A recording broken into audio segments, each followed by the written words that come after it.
doa menurut agama dan kepercayaan masing-masing. Doa dipersilahkan. Doa selesai. Bagaimana kabarnya? Sehat semua? Alhamdulillah sehat, Bu. Alhamdulillah sehat, Bu. Alhamdulillah. Ada yang ingat pembelajaran kemarin? Konseling lansia parsial. Kalau hari ini kita akan mempelajari konseling lansia dengan penderita penyakit pencernaan. Nanti materi yang akan disampaikan, kita mengulas kembali konsep dasar konseling. Kan kemarin sudah KD 1, 2, 3, sekarang sudah sampai ke KD 8. Materinya nanti gitu konsep dasar konseling tentang penyakit pencernaan itu apa saja, masalah-masalah dari lansia itu apa saja, lalu penerapan konselingnya bagaimana. Nah, dari pembelajaran itu diharapkan nanti anak-anak dapat mendiagnosis penyakitnya dari lansia itu apa saja toh didiagnosa. Kalau penyakitnya seperti ini, nanti solusinya bagaimana? Itu nanti langsung bisa. Oke, kalau gitu kita share screen saja ya materinya. Nah, judulnya Bimbingan Konseling Lansia Penderita Penyakit Pencernaan.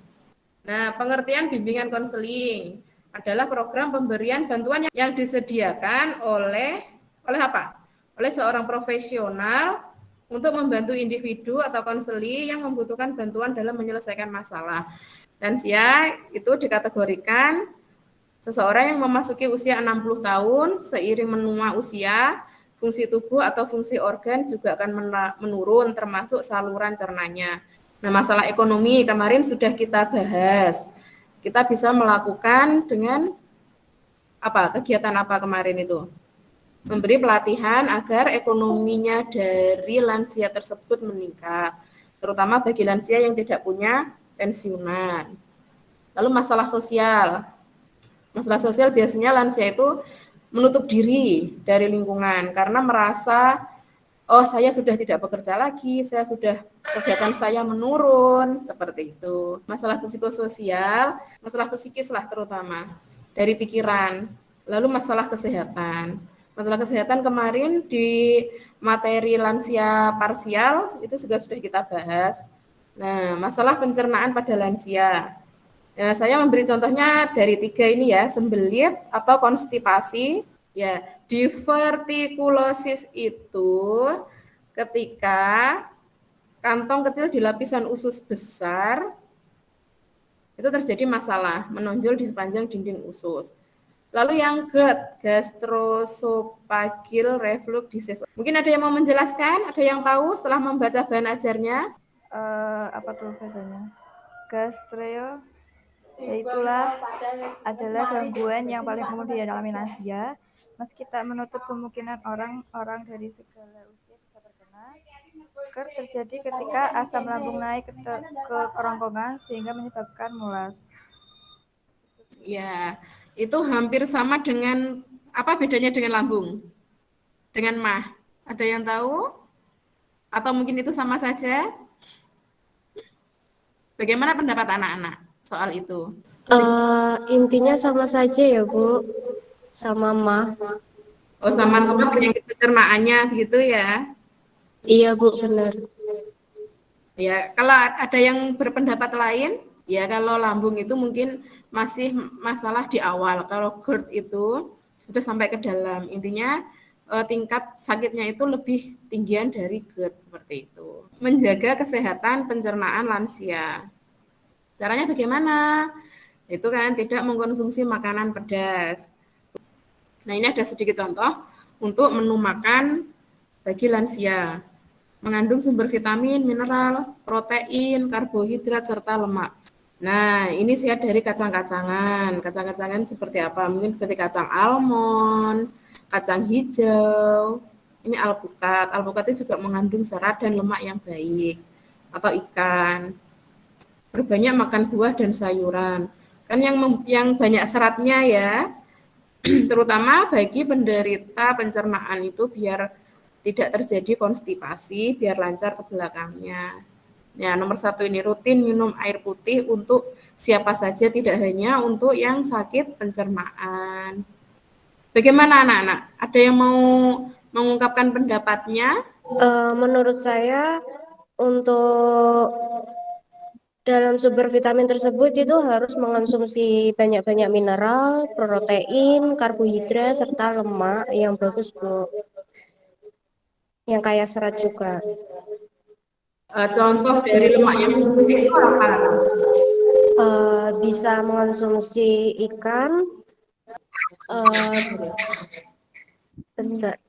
Biasanya bisa mengonsumsi ikan laut yang banyak mengandung selenium, yodium, vitamin D, A, dan B. Untuk perencanaannya, bimbingan konselingnya, kita menyiapkan materi konseling dari awal dan akhir. Seperti yang materi sejak pertemuan pertama kan, dari awal kita merencanakannya seperti apa dulu, pengumpulan data, menyiapkan materinya hari ini mengenai konseling lansia penderita penyakit pencernaan. Kita mengumpulkan materi-materi, sakit pencernaan itu meliputi apa saja, solusinya bagaimana, seperti itu. Lalu menentukan lansia yang punya riwayat penyakit pencernaan. Saya mencontohkan ketika di panti ya, karena kan caregiver nanti mungkin terjunnya di panti-panti seperti itu, panti untuk lansia atau panti apa namanya? Ada yang tahu? Tahu saya cuma panti jompo itu aja. Ya, nanti kan terjunnya seorang caregiver itu di situ. Menentukan lansia yang punya riwayat penyakit pencernaan. Jadi pengelompokan dulu ya. Pengelompokan dulu di panti tersebut didata siapa saja yang menderita penyakit pencernaan. Datanya dari mana? Karena setiap sebulan sekali atau sebulan 2 kali biasanya di panti itu didatangkan dari puskesmas untuk mengecek kesehatan dari lansia-lansia tersebut. Lalu menyampaikan maksud dan tujuan dan kegiatan. Nah, setelah caregiver memperoleh data siapa saja yang menderita penyakit tersebut, nah dikumpulkanlah para oma-opanya tersebut dikumpulkan, lalu kita menjelaskan tujuan kita melakukan konseling itu apa. Kan intinya dari konseling ini kan memberi bimbingan, memberi pembinaan kepada pendampingan kepada oma-opa tersebut. Oh ini loh oma, sakitnya seperti ini, memberi semangat juga biar cepat sembuh. Bagaimana caranya? Harus manut kan, harus patuh sama pendampingnya. Pendampingnya siapa ya? Caregiver tersebut. Seperti itu. Penyampaian durasi konseling. Penyampaian durasinya itu nanti setiap pertemuan kita melaksanakan kegiatan konselingnya selama 2 jam. Contohnya seperti itu. Kegiatannya 2 jam setiap hari Jumat atau setiap hari Rabu. Seperti itu. Lalu mengisi surat persetujuan. Oma-opanya yang di panti tersebut kita kasih surat pernyataan lah intinya. Pernyataan kalau saya bersedia mengikuti konseling tersebut dari awal hingga akhir karena konselingnya diadakan setiap minggu.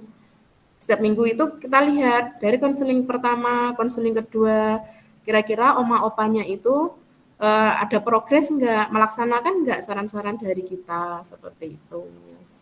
Lalu proses pelaksanaan, melakukan konseling kelompok. Untuk konseling kelompoknya maksimal 10 orang. Kalau banyak-banyak nanti oma-opanya nggak konsen, malah ngobrol sendiri biasanya. Atau bisa 5 orang, itu juga lebih bagus lagi. Nanti lebih itulah masuk materinya. Materi yang diberikan itu lebih masuk. Nah, lalu pemberian materi informasi. Materi informasi nanti caregiver-nya menjelaskan, juga memberi print-out. Print-out-nya juga yang menarik ya, karena lansia itu ibaratnya kembali ke masa kanak-kanak lagi. Dikasih gambar, dikasih keterangannya juga tulisannya yang besar, yang berwarna. Karena kan nanti penglihatannya juga sudah berkurang biasanya kalau lansia. Memberi pemahaman kepada konseling. Maksudnya sebagai caregiver, kalian memberi pemahaman, dari konseling ini tujuannya seperti ini, seperti itu. Lalu menentukan goal setting. Goal settingnya apa? Yaitu penurunan apa anak-anak? Penurunan sakitnya itu jadi berkurang. Yang biasanya setiap makan sesuatu, contohnya minum kopi sedikit langsung kambuh. Jadi ini tidak seperti itu. Jadi selama 1 bulan, itu dilihat progresnya seperti apa. Intinya oma opanya harus melaksanakan saran dari kita, itu ya. Melaksanakan intervensi. Intervensi itu seperti itu, kalian melaksanakan komunikasi terapeutik dan komunikasi persuasif. Tekniknya menggunakan itu, intervensinya itu ya mau tidak mau oma-oma itu harus melaksanakan saran dari kita, tapi menggunakan teknik persuasif dan terapeutik, komunikasi terapeutik. Jadi mereka tidak merasa terpaksa, tidak merasa diintimidasi, seperti itu. Lalu melaksanakan evaluasi. Setelah sesi akhir itu kan dalam 1 bulan, 1 minggu sekali kalian melaksanakan konseling, itu hasilnya ada apa enggak? Kan tadi 1 minggu sekali melakukan konseling dari hasil 4 minggu itu, benar-benar goal settingnya itu terlaksana apa tidak. Kalau yang evaluasinya sudah bagus, progresnya sudah bagus, itu nanti tinggal pembinaan di akhir-akhir, kira-kira 1 bulan sekali atau 2 bulan sekali itu ada pembinaan lagi. Kalau yang belum, dilaksanakan konseling lagi, seperti itu. Sudah paham, Bu. Ada yang mau ditanyakan? Tidak, Bu. Tidak ada, Nanti Bu. LKPD-nya sudah dikerjakan semua ya? Sudah bisa membacakan LKPD semua ya? Siap, Bu.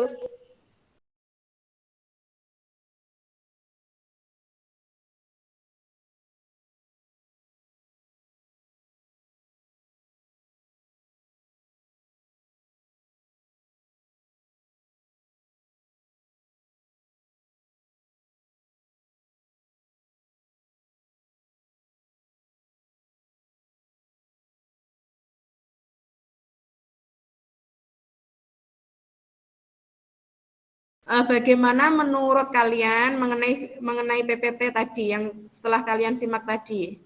Yang kalian dapatkan apa? Menurut saya hasil dari PPT tadi, di sini saya bisa menguasai dasar konselingnya, Bu. Ya, Mbak.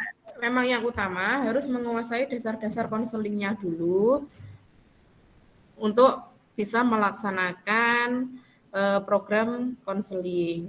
Jadi kan masalahnya itu banyak sekali. Dalam konseling itu masalahnya banyak. Kalau kita sudah mengetahui dasar-dasarnya, jadi tinggal membuat programnya.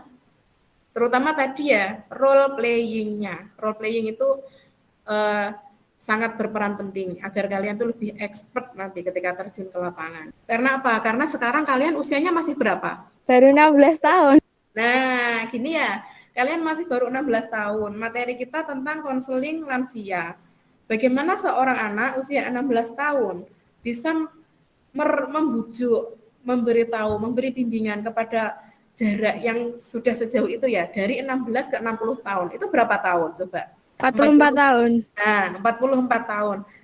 Kira-kira seorang lansia yang seusia begitu ketika dibina, ketika diberitahu, ketika didampingi seorang anak yang usia 16 tahun, ibaratnya seperti itu. Kita sering-sering melakukan role playing, kira-kira siapa yang menjadi lansianya, siapa yang menjadi konselornya. Konselor itu ya jadi caregiver itu, ya seorang caregiver itu ya nanti menjadi konselor di panti. Merangkaplah dia juga mendampingi, juga bagaimana memandikannya. Kan semuanya di itu, jadi satu lah. Caregiver itu harus serba bisa. Kalau oma opa itu biasanya kan dari emosinya juga merasakan sakit, tambah emosinya tidak stabil. Jadi ditekankan apa? Kalian yang usia 16 tahun mulai dari sekarang belajar untuk apa? Untuk apa anak-anak kira-kira? Untuk bersabar, sabar menghadapi lansia. Jadi yang belajar utamanya apa? Role playing juga itu bisa. Latihan sabar ketika di rumah menghadapi adiknya, neneknya, seperti itu. Nah, seperti topik ini kan di luar dari materi, itu memang masalah-masalah yang terjadi ketika kita melakukan pendampingan di panti jompo dengan oma opa. Masalah-masalah yang tidak kita duga itu akan muncul. Jadi kalau kita nggak latihan dari sekarang, lalu bagaimana? Seperti itu. Apalagi nanti caregiver kan 4 tahun ya. Oh ya, sekarang saya tanya, kalau masalah pencernaan itu apa saja? Masalah pencernaan itu meliputi apa saja? Ada yang mau jawab? Tadi di PPT juga sudah ada. Kalau kalau di gimit saja, kalian nggak mau jawab, lalu bagaimana nanti menghadapi para oma-opanya? Ini seperti latihan. Kalian latihan berani berbicara, berani tampil, kayak gitu. Saya tunggu loh ini. Ayo, keluarkan pendapat kalian. Gimana Bu tadi pertanyaan? Pertanyaan kedua itu masalah pencernaan itu apa saja jenisnya? Masalah pencernaan pada lansia meliputi sembelit atau konstipasi, terus divertikulosis, GERD, sama polip. Polip ya. Oke, kalau gitu sekarang kita langsung pembahasan LKPD ya. LKPD dan bahan ajar sudah saya share kemarin. Saya mau membaca LKPD yang nomor 1. Yang nomor 1, apa yang dimaksud dengan konstipasi dan apa saja keluhan konstipasi pada lansia? Sebutkan dan jelaskan. Jawabannya adalah konstipasi adalah gangguan pencernaan yang membuat seseorang buang air besar kurang dari 3 kali dalam seminggu, ketidaknyamanan, nyeri atau rasa begah pada perut yang dapat disertai pakaian tidak muat seperti biasanya. Ketidaknyamanan pada rektum dapat ditandai dengan pendarahan akibat mengejen terlalu keras, rasa nyeri atau rasa panas di sekitar anus. Itu Bu jawaban saya. Ya, terima kasih Mbak. Pertanyaan yang nomor 2, apa penyebab konstipasi? Sebutkan dan jelaskan. Penyebabnya itu karena pola makan yang buruk, kurang aktif bergerak, termasuk juga jarang berolahraga, lalu kayak gangguan saraf, gangguan hormon, lalu efek samping konsumsi obat. Itu Bu jawaban saya. Ya, terima kasih Mbak. Mungkin ada yang mau menambahkan lagi? Bagaimana cara mengatasi konstipasi? Jelaskan. Cara yang paling tepat untuk mengatasi konstipasi pada lansia yaitu mengkonsumsi makanan yang berserat tinggi, mengkonsumsi air lebih banyak, rutin berolahraga setiap hari, latihan BAB setiap hari, dan mengkonsumsi obat pencahar. Terima kasih Mbak Anis. Kalau untuk konsumsi pencahar itu kalau tidak darurat, Kalau lebih tidak, baik iya tidak Bu. ya. Apa saja masalah pencernaan lansia? Sebutkan dan berikan satu contoh. 1. Penyakit divertikular. 2. Sembelit. 3. Gastrophageal reflux disease merupakan gangguan pencernaan yang paling umum dialami oleh lansia. Meski demikian, tidak menutup kemungkinan orang-orang untuk dari segala usia juga dapat mengalaminya. GERD terjadi saat asam lambung naik ke tenggorokan sehingga menyebabkan mulas. 4. Ulcer. 5. Polip. Ya, nggak apa emang macam-macam kok. Sebenarnya kalau kita mau mengulas banyak sekali, lebih dari itu sebenarnya untuk penyakit pencernaan itu. Terima kasih pendapatnya Mbak Anis. Mungkin dari yang lain ada yang Sama-sama, mau Bu. berpendapat? Iya. Di sini saya mau menjawab soal nomor 5. Rancanglah konsep bimbingan konseling lansia penderita penyakit pencernaan dan buatlah video role play dari kegiatan konseling tersebut. Nomor 1, perencanaan. Di dalam perencanaan itu harus menyiapkan materi konseling dari sesi awal dan akhir. Yang kedua, terus bekerja sama dengan pengurus panti dan puskesmas setempat untuk menentukan lansia yang mempunyai riwayat penyakit pencernaan.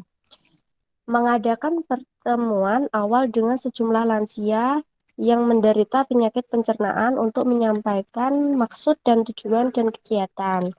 Menyampaikan bahwa konseling akan berjalan seminggu sekali dengan durasi 2 jam.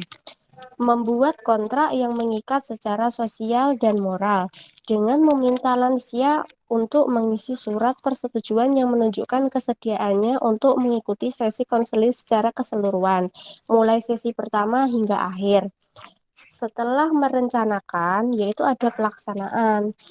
Yang harus dilakukan yaitu melakukan konseling kelompok dengan sejumlah lansia yang menderita penyakit pencernaan. Konseling atau lansia diberikan materi mengenai informasi penyakit pencernaan, gejala, makanan yang disarankan dan tidak disarankan, kegiatan olahraga, dan pengolahan stres. Mengajak konseling. Memahami penyebab masalah penyakit pencernaan dengan mengaitkan aspek usia, pola makan, pola berpikir, dan pola hidup yang sehat, sehingga dapat mengambil kesimpulan penyebab munculnya masalah pencernaan tersebut. Menentukan goal setting untuk mendapat kesehatan dan pengolahan diri secara mandiri. Melaksanakan intervensi dengan mengulas semua aspek dan usia. Melaksanakan evaluasi dengan pertemuan lagi dengan klien. Sekarang kesimpulannya ya Bu, setelah mempelajari materi ini, kita dapat melakukan hal tersebut agar bisa menjadi lebih baik. Terima kasih.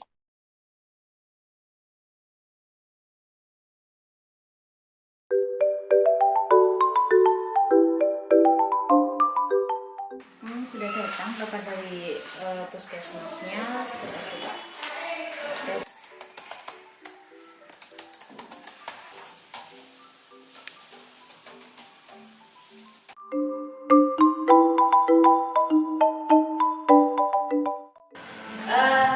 Apa kabar Oma, Opa? Alhamdulillah. Kami menindaklanjuti dari data kemarin yang petugas puskesmas meninjau hasil dari kesehatan Oma dan Opa sekalian. Ada beberapa yang mengeluhkan tentang sakit pencernaan atau mungkin di lainnya, entah itu pusing atau apa. Bagaimana kondisi untuk saat ini? Untuk sekarang ini saya susah BAB. Akan tadi asupan gizi atau asupan makanan teratur? Untuk setiap harinya teratur. Pola dari air mineralnya, pola tidurnya, Ya mungkin kurang lebih seperti itu. Dari sini kita ada bahan yang bisa mempertimbangkan nanti tentang pola hidup atau pola tidur, pola untuk kita sehari-hari yang mungkin bisa dibuat pembelajaran dengan Oma dan Opa sekalian. Silakan belajar dulu.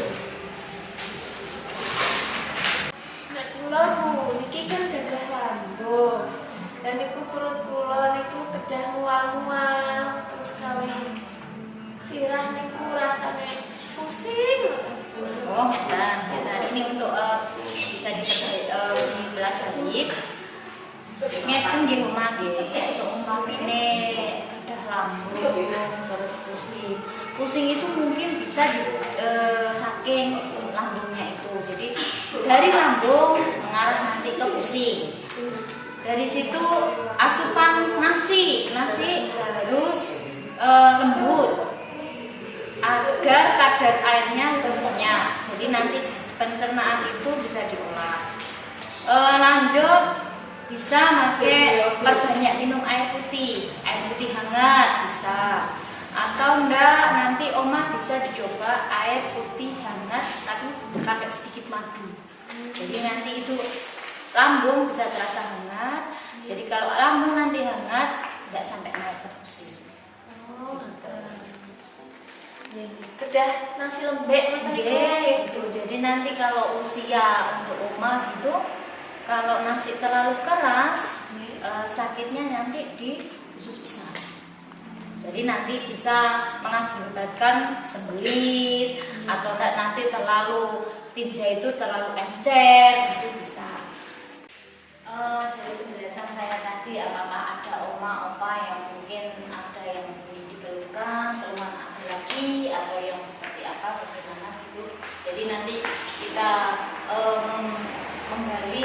informasi atau sama-sama belajar. Saya pun juga belum mengerti jikalau kondisi seperti itu apa yang dirasakan untuk oma-oma sekalian.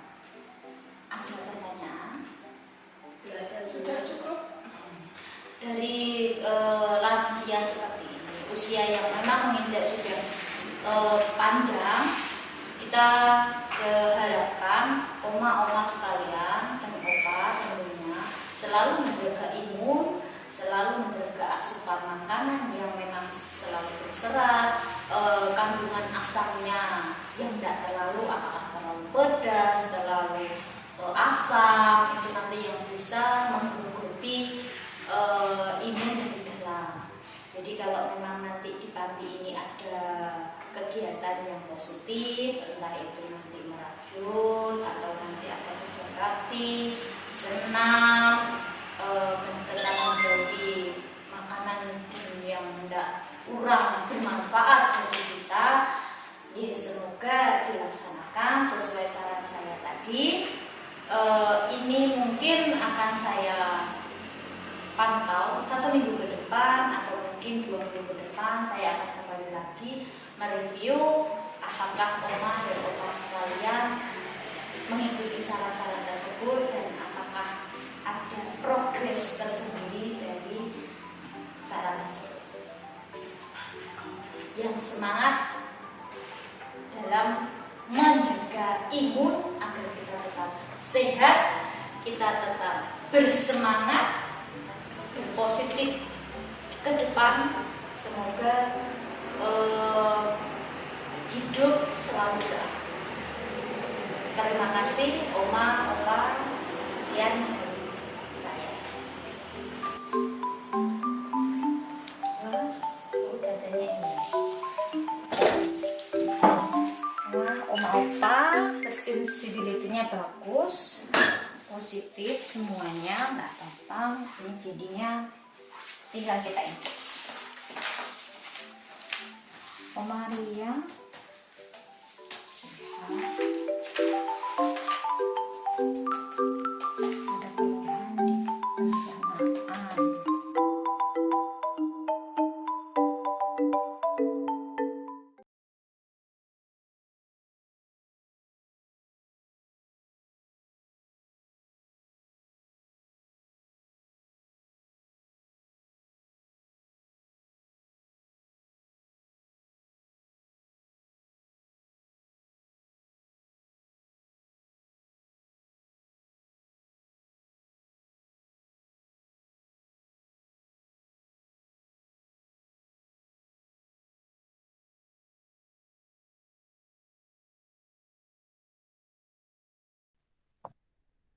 Oh iya, terima kasih Mbak. Langsung ya di LKPD tadi, di LKPD yang saya berikan sudah ada kesimpulannya. Jadi kalian bisa menyimpulkan sendiri dari hasil pembelajaran materi, dari pengerjaan LKPD, hasil yang kalian dapat itu apa, seperti itu. Ada yang mungkin mau menambahkan? Ya begini ya, jadi pada intinya kan kita menentukan permasalahannya dulu, permasalahan kesehatan lansia. Lalu tujuannya apa? Membantu mengatasi masalah klien atau oma-opanya dengan hasil diagnosa dengan tujuan terpenuhinya kebutuhan klien. Tadi kan diagnosanya sudah dari pihak puskesmas kalau dari panti, termasuk pengumpulan data. Lalu tujuan kita mengadakan pendampingan atau bimbingan untuk caregiver itu apa? Ya, bagi caregiver itu apa, berarti apa? Terpenuhinya untuk memenuhi kebutuhan dari klien tersebut. Lalu kalau untuk yang di panti, biasanya menggunakan metode apa? Individu atau kelompok? Kalau pengumpulan data seperti itu? Kelompok, ya kelompok. Karena nggak mau jawab, saya jawab sendiri deh. Lalu menggunakan pendekatan apa? Ada yang masih ingat? Pendekatan logoterapi dengan mengaplikasikan teknik persuasif dan komunikasi terapeutik. Sebenarnya kalau untuk pendekatannya itu banyak, semuanya bisa dipakai. Tapi kalau untuk lansia lebih cenderungnya itu logoterapi seperti itu. Ada yang ingat nggak logoterapi itu apa? Dibuka lagi ya. Dibuka lagi materinya yang kemarin. Oke, dari pembahasan hari ini, lesson learn-nya apa? Hasil belajar dari kalian itu apa? Hasil belajar dari mempelajari materi konseling lansia pada penderita penyakit pencernaan itu apa? Ada yang mau jawab?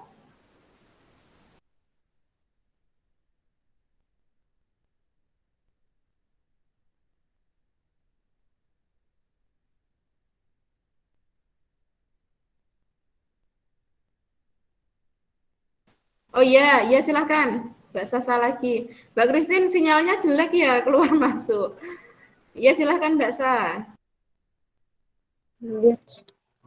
Kesimpulan setelah mempelajari ini, kita ngerti ya, seorang caregiver itu sebelum melaksanakan pendampingan dan konseling pada lansia sudah menguasai dasar konseling lansia, seperti pengumpulan data, teknik pendekatan konseling lansia, seperti teknik persuasif, penggunaan komunikasi terapik, sehingga ketika melaksanakan konseling dengan berbagai macam masalah pada lansia, caregiver sudah langsung dapat membuat programnya.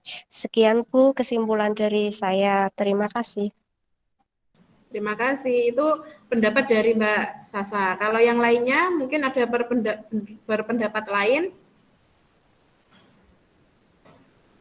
Kalau sudah menguasai konsep-konsepnya, itu kan yang pasti kan apa? Kita lebih ahli. Ahli itu kan tidak harus digunakan di panti jompo. Untuk keluarga kita sendiri bisa, untuk tetangga kita juga bisa, seperti itu. Untuk nanti seandainya kalian mengadakan konseling untuk umum yang berbayar, seperti kemarin ya telekonseling. Kalau orangnya dari jarak jauh, bisa lewat transfer, nanti untuk fee-nya kan juga bisa seperti itu. Jadi nomor satu tetap dasar-dasar konselingnya untuk dikuasai.